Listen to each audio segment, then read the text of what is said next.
Every morning, billions of people look into mirrors, adjusting their appearance before stepping into the world. We all do it. We check our hair, straighten our clothes, and practice our smiles. But there is something else in that mirror. Something most will never see directly, though it follows them through every interaction, decision, and moment of their lives. Carl Jung called it the shadow, and it may be the most important psychological discovery of the 20th century, precisely because it reveals what we spend the most energy trying to hide.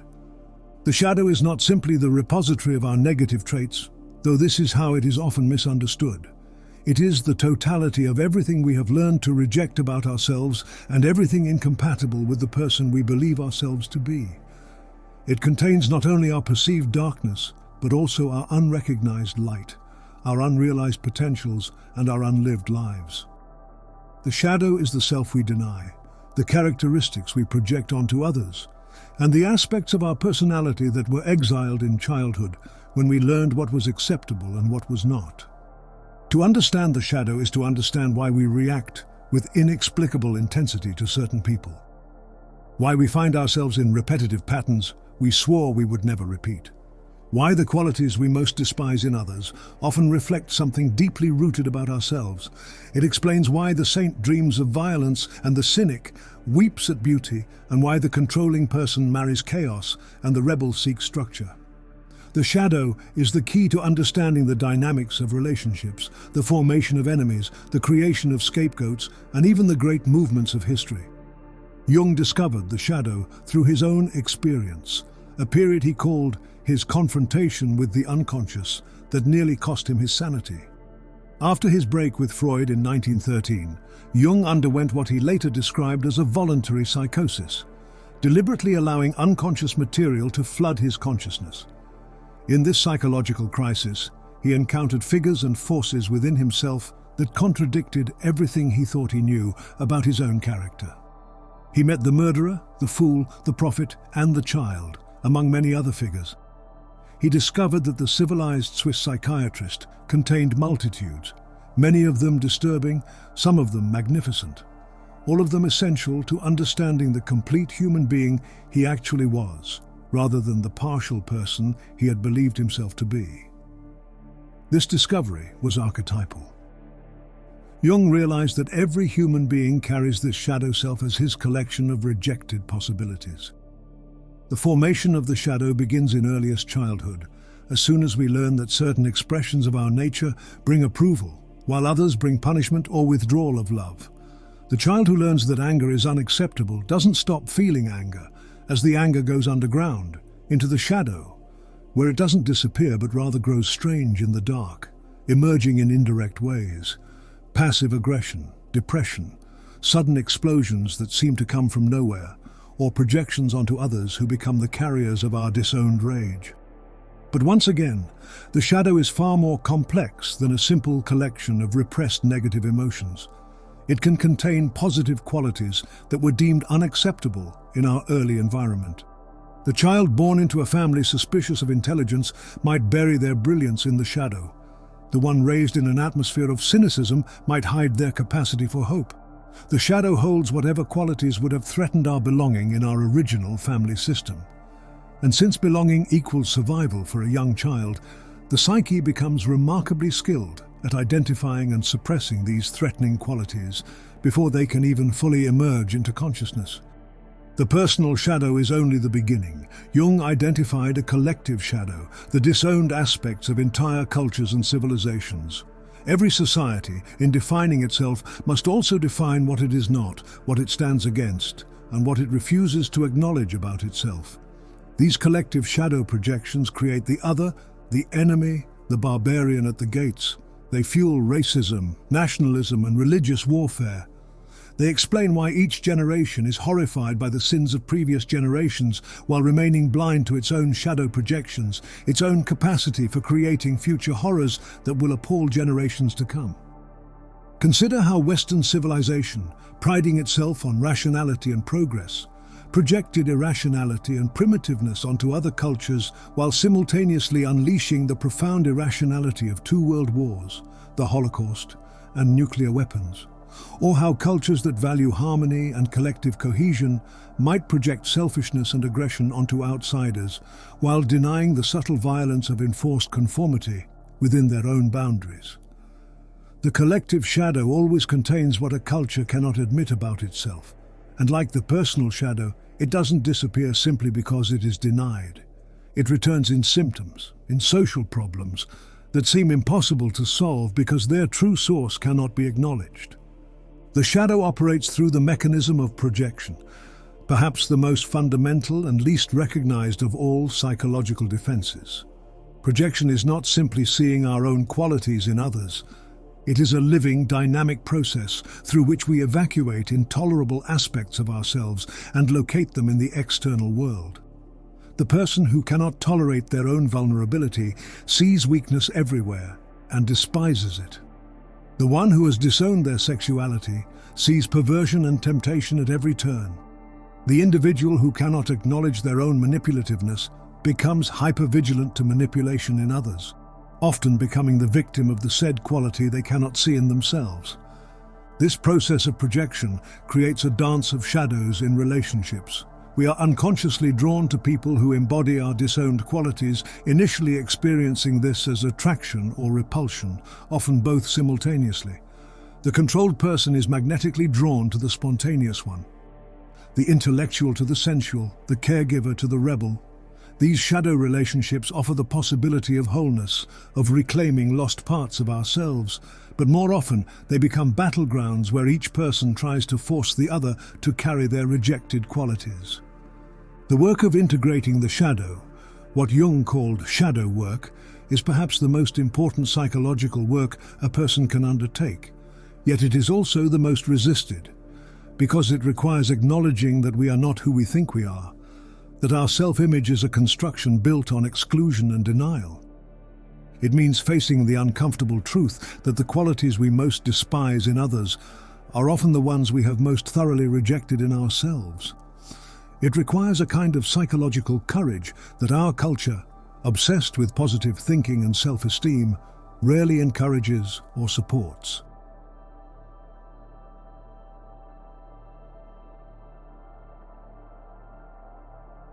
Within each of us exists a vast museum. Its halls stretch beyond sight, filled with sculptures of the people we might have been. These are actual potentials that were once alive in us, possibilities that were real before they were rejected, suppressed, or simply never chosen. Walking through this museum of rejected selves is to understand the true nature of the shadow. It is not simply darkness, but the repository of our unlived lives. In the first hall, we might find the child selves we abandoned. Here stands the wild child who ran naked through the house, unconcerned with propriety, before learning that bodies were shameful. There, the furious child who screamed at injustice before learning that good children don't get angry. In the corner, barely visible, the tender child who wept at beauty before learning that sensitivity was weakness. These child selves didn't disappear when we learned to behave appropriately. They were imprisoned in the shadow, where they remained frozen at the age of their banishment, still wild, still furious, still tender, and still waiting. The adolescent hall is particularly poignant. It is filled with passionate idealists, rebels without causes, and lovers of impossible loves. Here are the teenage selves who believed they could change the world, who wrote poetry in secret, who fell in love completely and without reservation.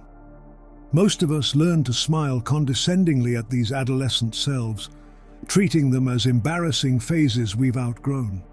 But in dismissing them, we often lose access to the qualities that make life meaningful: passion, idealism, and the capacity for total commitment. The shadow holds these qualities in trust, even as we pretend we've evolved beyond them.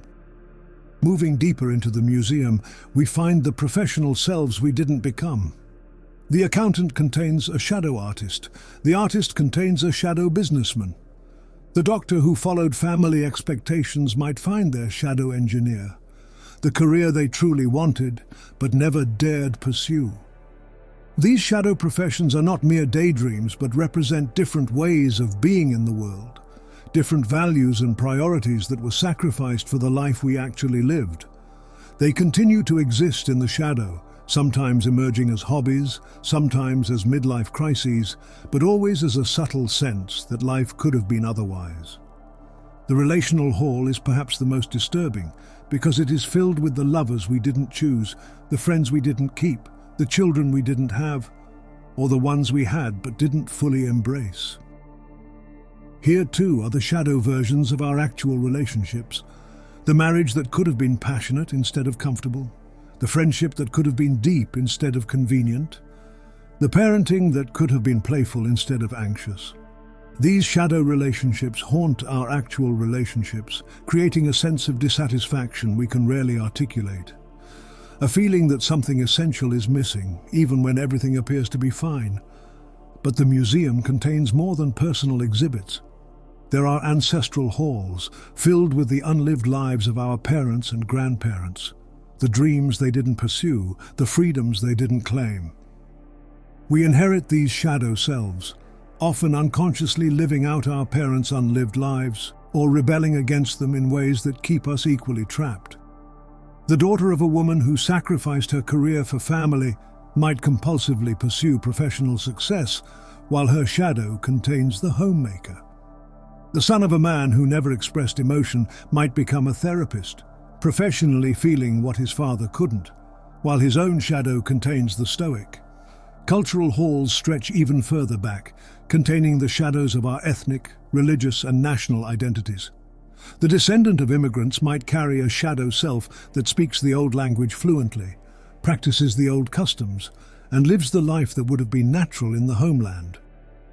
The person from a religious background who has become secular carries a shadow believer. The one who remains religious carries a shadow skeptic. These cultural shadows are particularly complex because they involve a historical trauma, our collective memory, and the weight of generations. One of the most sensible sections of the museum contains our shadow talents. There are abilities we possess but have never developed or have actively suppressed. Many people discover in middle age that they have genuine talents they never knew existed. Think about the executive who discovers she can paint, the engineer who realizes he can write, or the teacher who finds she has a gift for business. These talents were always present, but were consigned to the shadow early in life, often because they didn't fit the family system or cultural expectations. A family that values intellect might cause a child to bury athletic ability. One that values practicality might lead to the suppression of artistic gifts. The shadow also contains what we might call our golden shadow, or the positive qualities we've projected onto others rather than owning ourselves. We see this when someone consistently idealizes others while feeling inferior to themselves. The person who always sees others as more creative, more intelligent, or more capable has likely projected their own gifts onto others. They worship in others what they cannot recognize in themselves. This golden shadow is often harder to reclaim than the dark shadow because we've been taught that humility means denying our gifts, and that recognizing our own brilliance is arrogance rather than simple accuracy. Walking through this museum, we might notice that the shadow selves age, but differently than we do. The wild child we suppressed at 5 is not still 5. They have aged in the darkness, becoming strange. When shadow material emerges after decades of suppression, it often appears primitive, undeveloped, and even monstrous. The anger that was natural and healthy in a 3-year-old becomes something else entirely after 30 years in the shadow. The sexuality that was curious and innocent in adolescence becomes compulsive or perverse after decades of denial. This is why shadow work can be so frightening. We're not meeting our original selves, but what those selves have become in exile. The museum teaches us that the shadow is ecological. Every choice we make and every self we embrace creates a shadow self we reject. This is neither good nor bad. It is simply the nature of incarnation. We cannot be everything simultaneously. The person who chooses commitment creates a shadow of freedom. The one who chooses freedom creates a shadow of commitment. The key is not to eliminate the shadow, which is impossible, but to maintain a conscious relationship with it, to visit the museum regularly, to honor the selves we didn't choose while fully living the one we did. Some people spend their entire lives without ever discovering that this museum exists. They live on the surface, identified completely with their conscious self-image, puzzled by their own reactions, their sudden rages or inexplicable sorrows, their compulsions and projections. They might sense something moving in the darkness, but prefer not to look or to think about it. It's too painful or scary for them. Others discover the museum accidentally, often through crises, divorces, illnesses, losses or failures. The carefully constructed ego identity cracks, and through the crack, the shadow selves begin to emerge. But there is a third way, conscious exploration. This is what Jung called individuation, the process of becoming whole by integrating the shadow. It means deliberately visiting the museum, getting to know the rejected selves, understanding why they were rejected, and slowly, carefully reclaiming what was lost. This doesn't mean acting out every shadow impulse or trying to be everything at once. It means expanding our self-concept to include the full spectrum of who we are, acknowledging the murderer and the saint, the fool and the sage, the child and the elder, all coexisting within us.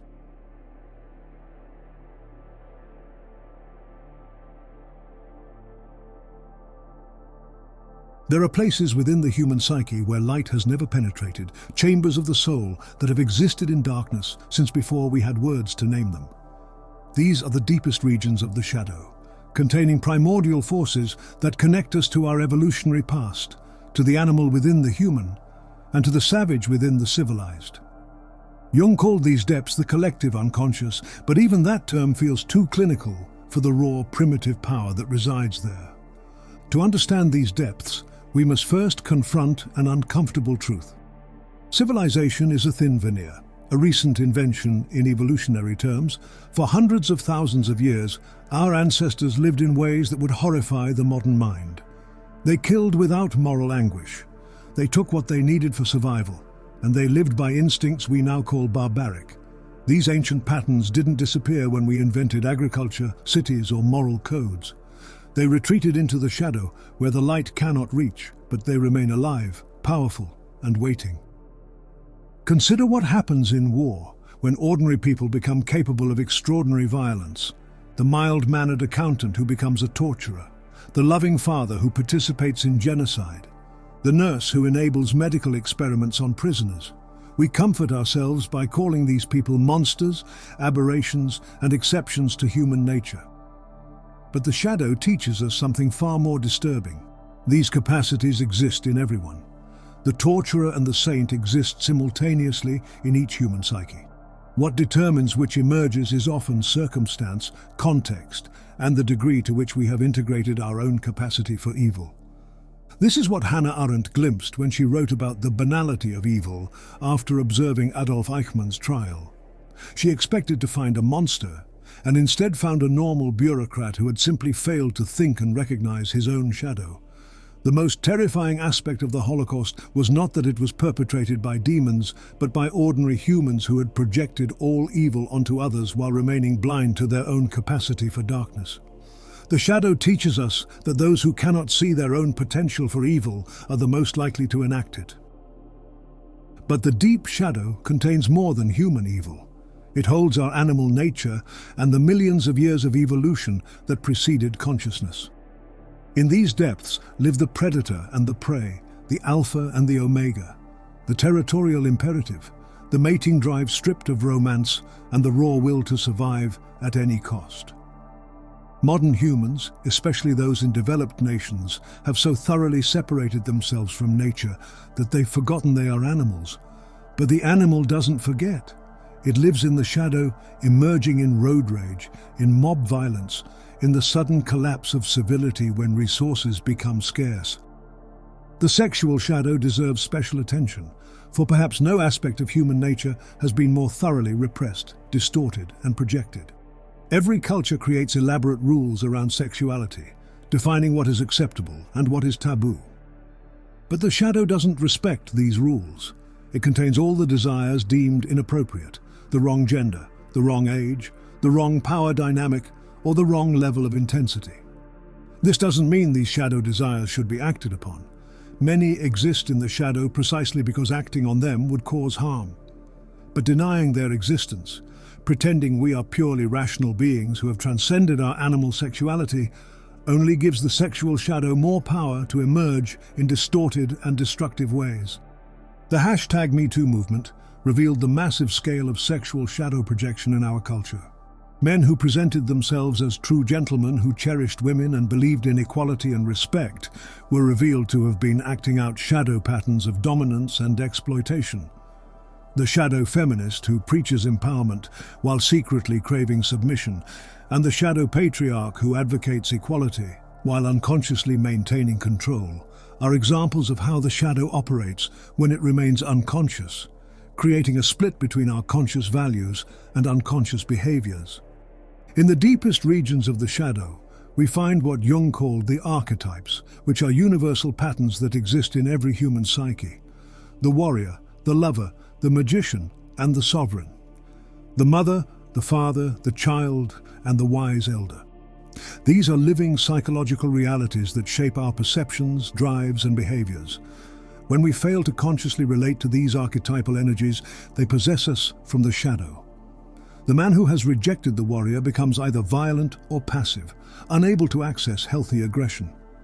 The woman who has rejected the mother becomes either compulsively nurturing or coldly abandoning, unable to find the middle ground of care without sacrifice.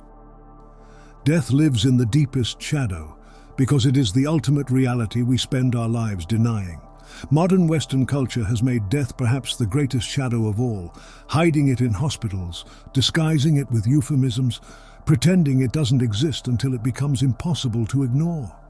But death denied doesn't disappear. It returns as anxiety, as a compulsive youth seeker, as the inability to fully live because we cannot accept that life ends. The shadow holds our mortality, and until we can face it, we remain psychologically adolescent, living as if we had infinite time, making choices we would never make if we truly understood our finite nature. The shadow also contains the sacred, which might seem paradoxical in an increasingly secular age, but the loss of formal religion has not eliminated the religious impulse. It has driven it into the shadow. The aggressive atheist who attacks religion with evangelical fervor carries a shadow believer. The spiritual seeker who samples traditions like a buffet carries a shadow fundamentalist. The modern person who claims to be purely rational carries a shadow mystic who emerges in moments of crisis, praying to a God they claim not to believe in. Violence deserves special consideration, for it may be the most deeply shadowed aspect of contemporary life. We live in historically peaceful times, yet we consume violent entertainment voraciously. We abhor real violence while celebrating fictional violence. We teach children that violence is never the answer while showing them stories where heroes solve problems through force. This split creates a massive shadow projection. The violence we cannot acknowledge in ourselves gets projected onto others, other races, other nations, and other classes. They become the violent ones while we remain innocent, peaceful, and civilized. And an eye for an eye reigns supreme.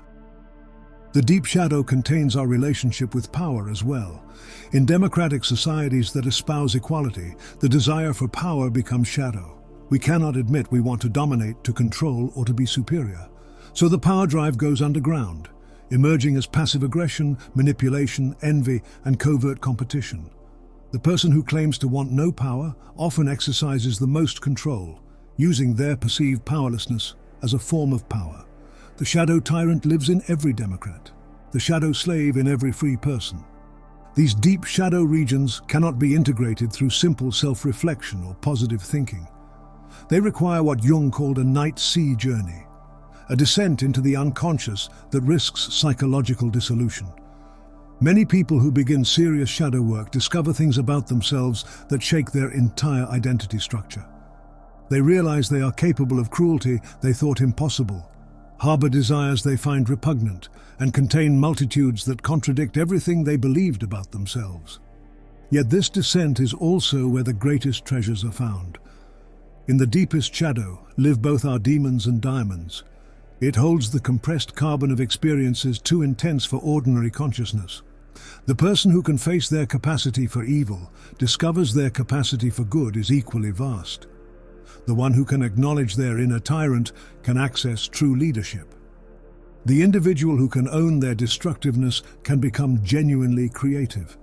For creation and destruction are shadow twins. Each is impossible without the other.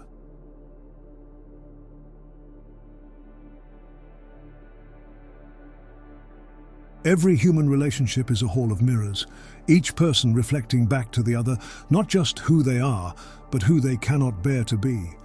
This is the dance of projection, the most complicated and unconscious choreography of human interaction, where we cast our shadows onto others and then react to our own disowned qualities as if they belong to someone else.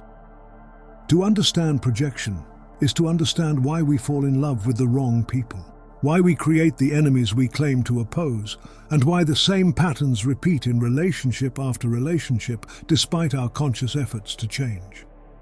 Projection begins before we even meet. We carry within us a template of the other, constructed from our shadow material, seeking someone to embody what we cannot acknowledge in ourselves. The person terrified of their own aggression unconsciously seeks aggressive partners, then complains about always attracting angry people. The individual who has disowned their neediness finds themselves surrounded by dependent others who seem to drain them. The one who cannot access their own creativity perpetually falls for artists who disappoint them. We think we are choosing partners, friends, and colleagues, but more often we are casting a play we've already written, seeking actors to play the roles of our projected shadows. The moment of projection is almost magical in its immediacy and intensity. We meet someone and instantly know something about them that seems absolutely true, undeniable, and essential to their nature. They are obviously selfish, obviously generous, obviously stupid, or obviously brilliant. The intensity of our certainty should be our first clue that we are not seeing the other person, but our own shadow reflected back. The stronger the reaction, whether positive or negative, the more likely we are projecting. Indifference is perhaps the only truly objective emotional response. Everything else is colored by shadow projection. Romantic love may be the most powerful form of projection, which explains both its intensity and its notorious unreliability. We fall in love not with a person, but with a projection screen onto which we cast our golden shadow and all the wonderful qualities we cannot recognize in ourselves. The beloved becomes magical, perfect, and complete in ways we feel we are not. They carry our disowned beauty, intelligence, creativity, and courage. This is why new love feels like coming home. We are reuniting with lost parts of ourselves, but projection is unsustainable. Eventually, the real person begins to emerge from behind our projections, and we feel betrayed and disappointed, as if they had deliberately deceived us. The person who was perfect becomes ordinary, human, and flawed. The qualities we adored become irritating. The free spirit we fell in love with becomes irresponsible. The stability we crave becomes boring. But negative projection is equally powerful and perhaps more destructive. We create enemies out of those who carry our dark shadow, experiencing an immediate, visceral dislike that seems entirely justified by their obvious flaws. The person struggling with their own dishonesty becomes hyper-vigilant to lies in others. The one who has suppressed their own selfishness sees selfishness everywhere. The individual who cannot acknowledge their own cruelty experiences others as perpetually cruel. These projections create a psychological prison where we are constantly surrounded by the very qualities we're trying to escape, not realizing we're carrying them ourselves. The workplace is a particularly rich environment for shadow projection. The colleague we instantly dislike often carries qualities we've had to suppress to succeed professionally.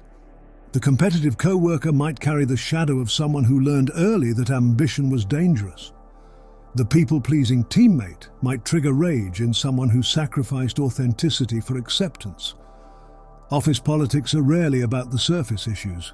They're shadow plays, where each person projects their disowned qualities onto others and then fights against what they cannot accept in themselves. Authority figures attract particularly intense projections.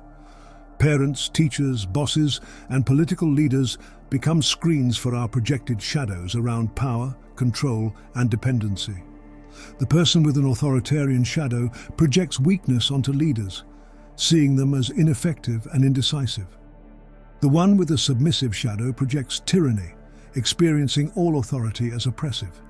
These projections explain why the same leader can be simultaneously experienced as a savior and a demon by different groups, each projecting their own shadow material onto the same figure. Cultural and racial projections operate on a collective scale, entire groups projecting their collective shadows onto other groups. The qualities a culture most denies about itself become the stereotypes it applies to others. The sexually repressed culture projects promiscuity onto another group. The violent culture projects aggression onto its enemies while seeing itself as peaceful. The materialistic culture projects greed onto others while viewing itself as spiritually pure. These collective projections create the other, the enemy, the scapegoat who must carry what the group cannot acknowledge about itself. The mechanics of projection are fascinating. It's not simply that we see our own qualities in others. We actually evoke these qualities in them through unconscious behavioral cues.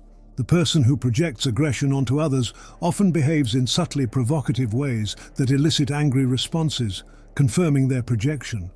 The one who projects abandonment might unconsciously push people away, creating the very rejection they fear. This is projection as a living, dynamic process that changes lives dramatically. Projection also operates through what we might call shadow recruitment. We unconsciously seek out and attract people who will play the roles of our projected shadows. The rescuer finds victims. The victim finds persecutors. The persecutor finds those who seem to deserve punishment. These shadow dances can continue for years, even decades, each person playing their role perfectly, neither recognizing they're in a mutual projection system. Entire families operate this way, each member carrying projected shadows for the others, maintaining a delicate balance that feels normal because it's familiar. The process of withdrawing projections is perhaps the most difficult psychological work a person can undertake. It requires recognizing that what we're certain is true about another person might actually be true about ourselves. It means acknowledging that the enemy we've been fighting might be internal, that the love we've been seeking might already exist within us, and that the authority we've been rebelling against might be our own projected power. This recognition often feels like death, the death of who we thought we were and who we thought others were.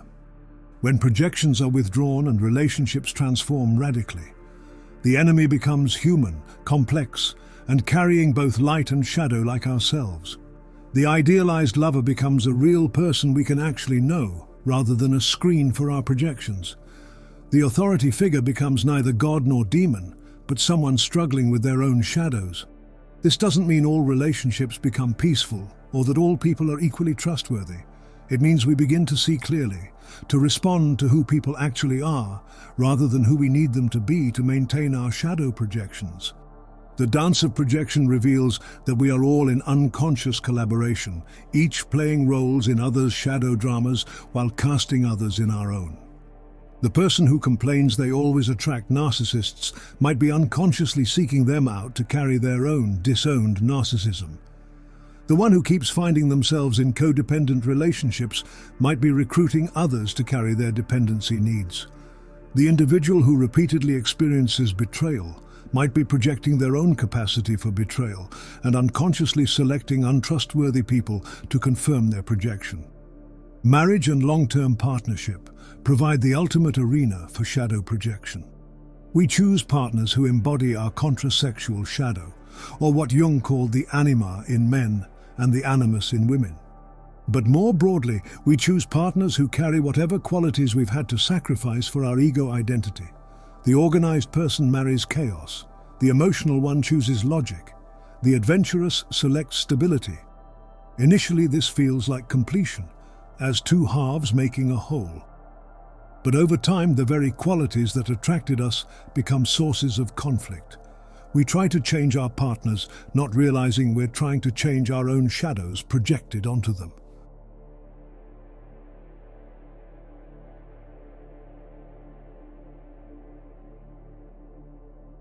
The integration of the shadow is an alchemical process, a transformation as profound as turning base metal into gold. The alchemists, whom Jung studied extensively, were not really trying to transform metals, but were describing the process of psychological transformation, using chemical metaphors for spiritual work. The prima materia they worked with was the shadow itself. The rejected and despised aspects of the psyche that, when properly transformed, become the gold of consciousness. The first stage of shadow integration is what the alchemists called the nigredo, the blackening, where we descend into the darkness of our own unconscious. This often comes through crises such as depression, anxiety, relationship breakdown, and professional failure. The carefully constructed ego begins to dissolve, and we encounter the shadow material we've spent our lives avoiding. This stage feels like death because it is a death. The death of our illusions about ourselves, comfortable self-deceptions, and innocent ignorance about our own nature. In the nigredo, we meet what Jung called the shadow complex. Not a single entity, but a constellation of rejected selves, each with its own history, its own pain, and its own perspective on our life. The angry shadow remembers every suppressed rage. The sexual shadow holds every denied desire. The creative shadow contains every abandoned dream. Meeting these shadows is a visceral encounter that can be overwhelming. Many people who enter the nigredo without proper support or understanding become lost in it, identified with their shadow material, acting out what they've repressed without consciousness or choice. The second stage, the albedo or the whitening, brings the first light into the darkness. We begin to differentiate, to see that we are not our shadows, but that our shadows are part of us. This is a crucial distinction. To be possessed by the shadow is psychosis or severe neurosis. To deny the shadow is unconsciousness, but to recognize the shadow as part of our larger self while maintaining our conscious center is the beginning of wholeness. In the albedo, we develop what Jung called a transcendent function, the ability to hold opposites in consciousness without splitting, denying, or being overwhelmed. This stage requires developing a new relationship with our shadows, neither rejecting nor identifying with them, but entering into a dialogue. The angry shadow might reveal its protecting vulnerability. The weak shadow might be preserving energy for something essential. The sexual shadow might be holding the life force that was denied expression. Each shadow has intelligence, purpose, and a gift hidden within its disturbing appearance. The albedo is about discovering these gifts without being seduced by them, maintaining consciousness while exploring the unconscious. The third stage, the citrinitas, the yellowing, brings solar consciousness to the work. We begin to actively engage with shadow material, transforming it. This is where the real alchemy occurs. The rage that was destructive becomes the energy for appropriate boundaries. The weakness that was shameful becomes the capacity for vulnerability that creates intimacy. The sexual shadow that was dangerous becomes the creative life force that enlivens all our activities. This transformation is about expanding consciousness to include what was previously unconscious. The final stage, the rubedo, the reddening, represents the integration of all opposites into a new wholeness. This is not a static achievement, but a dynamic state of being where we can fluidly access all aspects of ourselves as needed. The person who has achieved the rubedo can be fierce or gentle, logical or intuitive, alone or connected, without being possessed by any single state. They have access to their full humanity, including its shadows, without being ruled by unconscious complexes. This is what Jung called individuation, or becoming who we truly are, rather than who we think we should be. But integration is not a linear process with a clear endpoint. It's a spiral, each revolution bringing us deeper into a relationship with our shadows. A shadow we thought we had integrated reappears at a deeper level. The anger we thought we had transformed reveals new layers. The vulnerability we thought we had accepted shows new faces. This is the nature of psychological work. The shadow is a mystery to be lived. The practice of shadow integration requires specific approaches. Dream work is essential, for dreams are letters from the shadow, showing us what we cannot see in waking life. In dreams, our shadows appear as figures that disgust or frighten us, as same-sex figures who embody qualities we've rejected, as situations where we behave in ways that contradict our waking identity. The executive dreams of being homeless, the atheist dreams of praying, the pacifist dreams of violence. These dreams are communications from shadow aspects seeking recognition.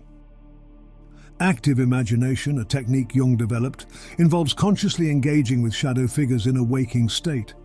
We enter into genuine dialogue with our shadows, asking them what they want, what they need, and why they exist. The shadow figures often say surprising things, reveal unexpected wisdom, and demand things we don't want to give. This dialogue can be disturbing, but it is essential for integration. We cannot integrate what we will not face. Projection work is perhaps the most practical approach to shadow integration. We identify our strongest reactions to others, both positive and negative, and ask ourselves, how is this person reflecting something I cannot see in myself? This doesn't mean that others don't have genuine qualities we're responding to, but our intense reactions usually indicate projected shadow material.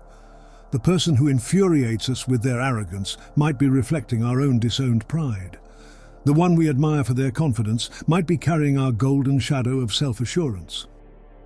Bodywork is often overlooked but essential for shadow integration.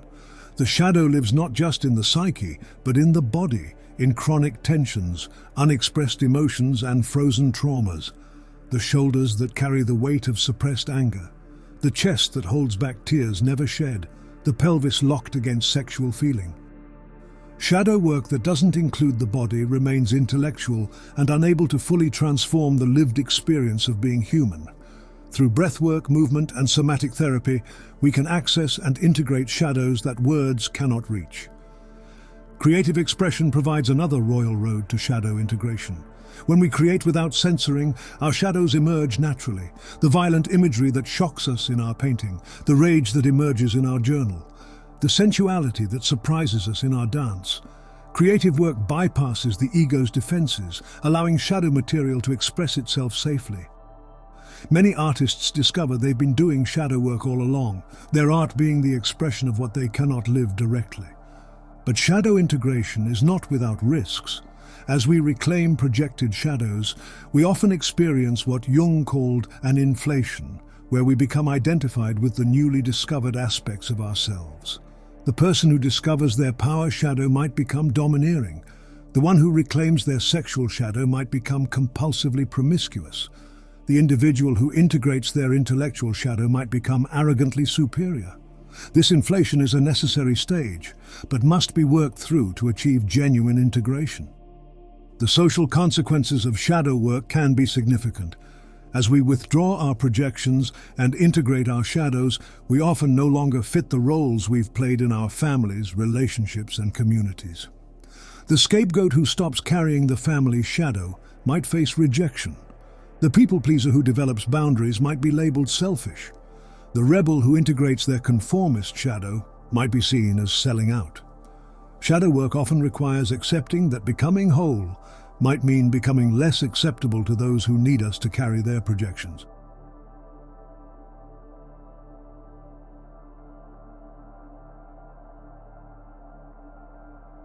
Beyond individual shadows lies something even more insidious, the darkness we create together. The shadows that belong to no single person but emerge from our collective agreements about what must be denied. These are the shadows we need each other to maintain, the mutual projections that hold entire societies together, the shared blindness that allows civilizations to function while committing atrocities they cannot see. The collective shadow is not simply the sum of individual shadows, but something more powerful, the systemic denial that becomes reality itself. The collective shadow manifests most clearly in a phenomenon we previously introduced, the other, the group onto which we project everything incompatible with our collective self-image. Every society needs its others to carry what it cannot acknowledge about itself. But unlike individual projection, collective projection creates institutional reality. Laws encode it, education systems perpetuate it, the media amplifies it, economic structures embody it. The other is structurally essential to maintaining the collective identity. Consider how entire civilizations can maintain contradictions invisible to those within them. The Enlightenment proclaimed reason while conducting witch trials. Democracy was founded on equality while maintaining slavery. The free market promises opportunity while creating systematic inequality. This is the gap between what a society believes about itself and what it actually is. And like individual shadows, pointing them out triggers defensive rage, because the collective ego depends on not seeing them. Technology has become our newest and perhaps most dangerous collective shadow screen. We project onto it both ultimate salvation and ultimate destruction, preventing us from seeing what it actually is, an amplifier of whatever consciousness or unconsciousness we bring to it. Anything can become exponential. Artificial intelligence particularly attracts these projections. It will either solve everything or destroy everything. It can be our perfect servant or our tyrannical master. These extreme projections keep us from recognizing that AI, like all technology, will manifest our collective shadows in algorithmic form, systematizing biases we claim not to have. The economic system itself operates as a massive shadow projection mechanism. Capitalism projects virtue onto wealth and moral failure onto poverty, unable to acknowledge that success often depends more on circumstances than merit. Socialism projects evil onto private ownership and virtue onto collective control, blind to how centralized power creates its own oppressions. Each system sees clearly the other's shadow while remaining blind to its own. Meanwhile, the poor carry the collective shadow of failure in capitalist societies, while entrepreneurs carry it in socialist ones. Social media has created an entirely new form of collective shadow, the digital unconscious. Online, we can project our shadows instantly, globally, and anonymously. The troll carries our collective shadow of suppressed rage, or the archetype of the trickster or fool. The influencer carries our narcissism. Cancel culture represents a digital return of the ancient scapegoating ritual, where collective shadows are loaded onto an individual who must be expelled to purify the digital tribe. We've created a realm where shadows can be projected at the speed of light, spreading faster than consciousness can follow. Religious and spiritual movements, despite their aspirations to transcendence, cast the deepest collective shadows. Every religion that preaches universal love creates categories of the damned.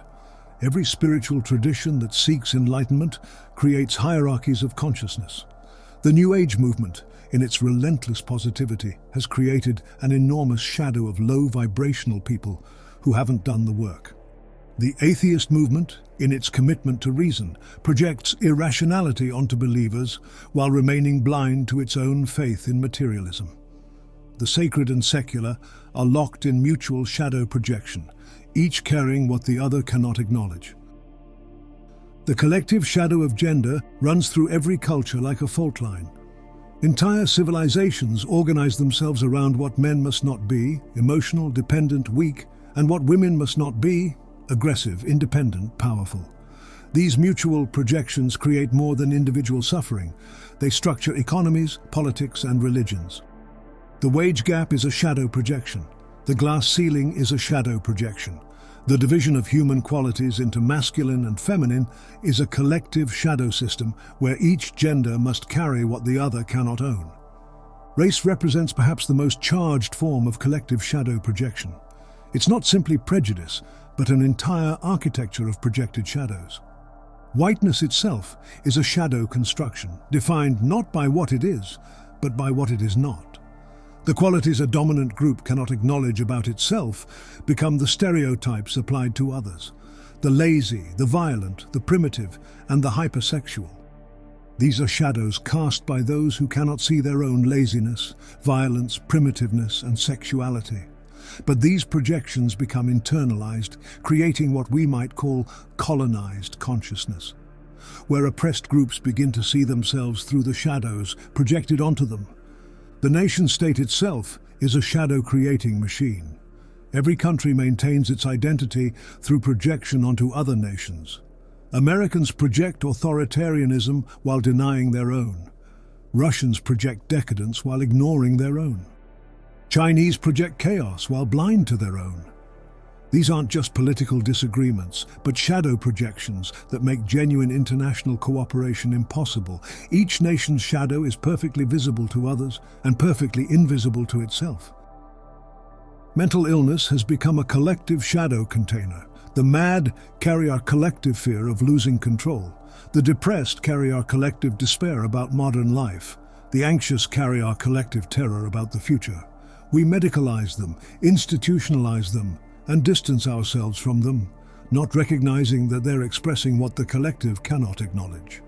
The rising rates of mental illness might be less about individual pathology and more about the increasing weight of collective shadows that someone must carry. The climate crisis is fundamentally a collective shadow crisis. For centuries, industrial civilization has projected onto nature everything deemed uncivilized, including the wild, the chaotic, and the uncontrolled. We've treated the natural world as a resource to be exploited and an enemy to be conquered. The environmental destruction we now face is the return of this collective shadow. The planet itself is forcing us to confront what we've projected onto it. But even now, we project the solution onto technology, future generations, and other nations, anywhere but acknowledging our own shadow relationship with the Earth. Generational shadows create cycles of projection that span centuries. Each generation projects onto the next what it cannot acknowledge about itself. Boomers project entitlement onto millennials while denying their own.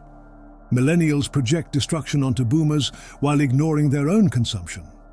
Gen Z projects ignorance onto previous generations while being blind to their own historical moment. These projections prevent any generation from seeing itself clearly or learning from others. The future itself has become the ultimate collective shadow screen. We project onto tomorrow what we cannot face today. Utopian projections about technological salvation prevent us from addressing present problems. Dystopian projections about inevitable collapse excuse us from taking current action. The future becomes a repository for both our hopes and fears, preventing us from seeing the present moment clearly and acting within it. The collective shadow cannot be integrated through individual work alone. It requires collective recognition, societal acknowledgement, and cultural transformation. But this is precisely what the collective ego resists most fiercely. Entire civilizations have fallen rather than face their collective shadows. The Roman Empire couldn't acknowledge its decadence. The British Empire couldn't see its exploitation. The American Empire cannot recognize its decline. The collective shadow would rather destroy the collective than be seen. Yet history also shows moments when collective shadows become conscious. The fall of divine right monarchy revealed the shadow of absolute power. The abolition of slavery across various civilizations forced societies to see the shadow of treating humans as property. The Renaissance broke through the medieval shadow of suppressed inquiry. Every society that has transitioned from human sacrifice has had to face what that practice meant. Every culture that has moved beyond caste systems has had to confront its shadow of inherited inequality. Every civilization that has survived its own period of witch hunts, whether literal or metaphorical, has had to acknowledge the projections that created them. The end of gladiatorial games, the questioning of trial by ordeal, and the recognition that natural disasters aren't divine punishment represent a collective shadow becoming conscious. These are painful, tumultuous times when what has been hidden becomes visible, when the collective ego cracks and shadow material floods through. They feel like social death because they are. The death of who we thought we were as a collective. The integration of collective shadow would require something humanity has never achieved, the capacity for collective self-reflection without projection. It would mean nations acknowledging their crimes without projecting blame, religions admitting their shadows without demonizing others, economic systems recognizing their failures without scapegoating, cultures seeing themselves as others see them. This seems impossible, yet our survival might depend on it. The nuclear shadow, the climate shadow, and the technological shadow now have the power to destroy the collective itself.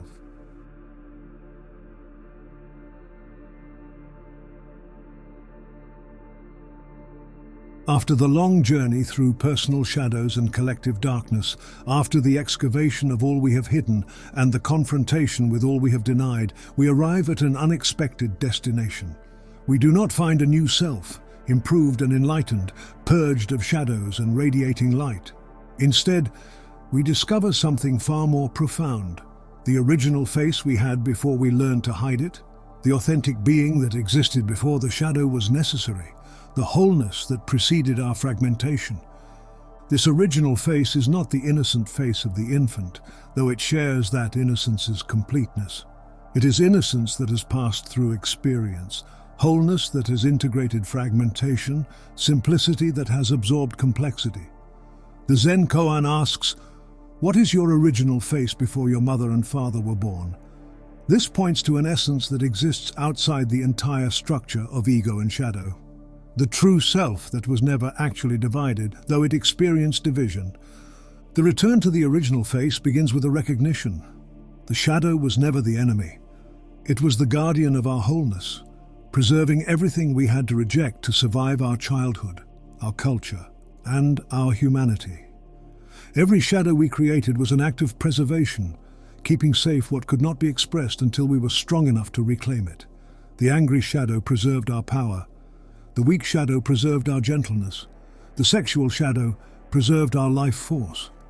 What we thought was pathology was actually protection. This recognition transforms our relationship with the shadow from one of conquest to one of gratitude.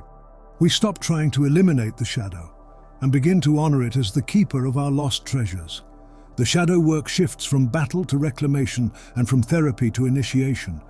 We are not healing from illness, but returning to wholeness. We are not fixing what is broken, but remembering what is complete. The original face includes everything: light and shadow, conscious and unconscious, acceptable and unacceptable. But it holds these opposites not in tension, but in a kind of dynamic unity that transcends opposition. The person who has returned to their original face can be angry without being possessed by anger, gentle without being weak, sexual without being compulsive, and spiritual without being disembodied. They have access to the full spectrum of human experience without being identified with any single aspect. This state is what Jung called the self, distinguished from the ego, which is merely the conscious portion of our identity. The self is the totality, the union of conscious and unconscious, the organizing principle that includes and transcends all opposites. When we touch the self, even momentarily, we experience a profound sense of coming home, of being who we truly are rather than who we've learned to be. A remembering, a recognition. The original face sees clearly without the distortions of shadow projection. When we stop projecting our shadows onto others, we see them as they actually are. Complex beings struggling with their own shadows, neither demons nor angels, but humans like ourselves, an embodiment of the universe that was left in our DNA. This clear seeing is compassionate by nature, not because we've cultivated compassion, but because compassion is what arises naturally when projection ceases. We see others' shadows not as threats, but as recognition of our common humanity. But the return to the original face is not an endpoint, it's a beginning, the start of living from wholeness rather than fragmentation. The person who has reclaimed their original face still lives in a world of shadows, still participates in collective shadow projections, still must navigate relationships with those who are projecting onto them. The difference is consciousness. They know what they're doing. They recognize the projections as they arise, and they can choose whether to engage or withdraw. This consciousness brings a kind of freedom that has nothing to do with external circumstances. The person living from their original face is free because they are no longer controlled by unconscious shadows. They can choose to be angry, peaceful, engaged, withdrawn, intimate, or distant, based on what the situation actually requires, rather than what their shadows compel. The freedom of knowing one's limitations and choosing consciously within them. The original face has a quality of ordinariness that can be disappointing to those seeking dramatic transformation. The person who has integrated their shadows doesn't glow with spiritual light or radiate wisdom. They look like everyone else, perhaps more so because they're no longer trying to appear special. They've given up the project of being good, perfect, enlightened, and superior. They're simply human, fully human, which turns out to be enough. Yet this ordinariness contains something extraordinary, the capacity to hold paradox without splitting. The original face can contain contradictions that would tear the ego apart. It can be simultaneously strong, vulnerable, wise, foolish, sacred, and profane. This capacity to hold paradox is what allows genuine relationships, creativity, and meaning. When we stop splitting the world into good and bad, acceptable and unacceptable, us and them, we enter the realm of the real, where everything is more complex and more simple than we imagined. The return to the original face often comes with a sense of humor about the whole human enterprise. After taking ourselves so seriously, defending against shadows, projecting onto others, and maintaining our ego defenses, we might suddenly see the comedy of it all. We've been fighting ourselves, fearing ourselves, hiding from ourselves, all while seeking ourselves. The cosmic joke becomes apparent. We are what we've been looking for. We have what we've been seeking. We are already home. This doesn't mean the work is finished. The original face is a process of continuing to meet and integrate new shadows as they arise. Life continues to throw stuff at us, relationships continue to trigger us, and the collective continues to pressure us. But we meet these challenges from a different ground, a place of fundamental wholeness rather than fundamental split. We know that whatever arises is part of us, can be integrated, and can become conscious. The original face changes how we understand psychological health. Health is not the absence of shadow, but conscious relationship with shadow. The healthy person is not someone who has no darkness, but someone who knows their darkness intimately. They're not conflict-free, but capable of containing conflict without splitting. They're not beyond human struggles, but engaged with those struggles consciously. And that makes the whole difference in the world. Living from the original face means accepting the tragic nature of our existence without becoming tragic. We acknowledge that suffering is inevitable, that we will hurt others and be hurt, that we will die, that everything we love will be lost. But this acceptance doesn't lead to despair. Instead, it leads to a kind of poignant appreciation for the temporary, fragile, and precious nature of it all. Every moment becomes more vivid because we know it won't last. Every relationship becomes more precious because we know it will end. The original face sees death not as the opposite of life, but as its completion. Having integrated the death shadow, we can live fully because we're not spending energy denying mortality. We can love completely because we're not protecting against loss. We can create freely because we're not trying to achieve immortality through our works. Death becomes the friend who reminds us that time is limited, that choices matter, and that this moment is all we actually have. The social implications of many people returning to their original faces would be revolutionary. A society of people who have integrated their shadows would be unable to sustain the projection systems that create scapegoats, enemies, and others. Politics would have to address actual problems rather than projected shadows. Relationships would have to be based on genuine meeting rather than mutual projection. Culture would have to acknowledge the full spectrum of human experience rather than splitting it into acceptable and unacceptable. But we are far from such a society. The return to the original face remains an individual journey that each person must undertake alone, though hopefully with support. It cannot be institutionalized, systematized, or mass-produced. It requires the kind of courage that no one else can provide, and the willingness to face what no one else can face for us.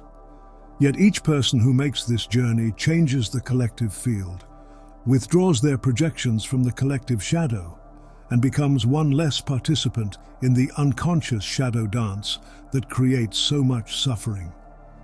The original face is always here, waiting beneath the masks, the defenses, and the shadows. It doesn't need to be created or achieved or earned. It only needs to be recognized, acknowledged, and lived. This is both the simplest and most difficult thing a human being can do. To be what they actually are rather than what they've learned to be. To return to the original face is to come home to a self we never actually left. To remember what we never actually forgot.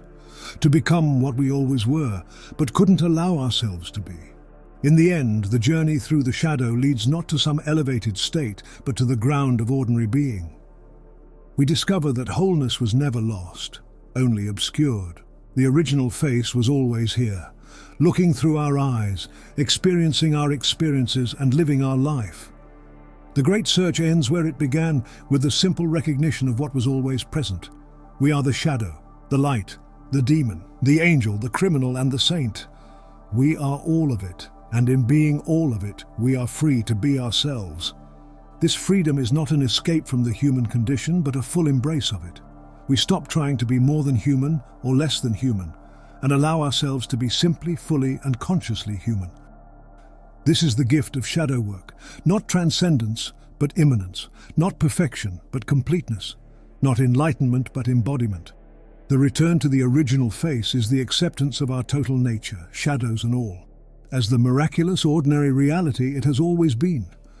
This mathematics of the soul that has always been hidden in the margins of history, the truth beneath the surface of every myth. The shadow is the buried mirror that, once excavated, reveals not just who you are, but who you've always been. Here at Irrevelata, we decode these whispers that echo through millennia, these stories of luminaries and gods that live in the eternal present of your own consciousness. If this exploration resonated with you, subscribe and let's continue excavating these truths together. For those who want to connect more deeply or work together, please check my Patreon in the description below. Thank you for being here, for having the courage to look into the darkest mirror of all.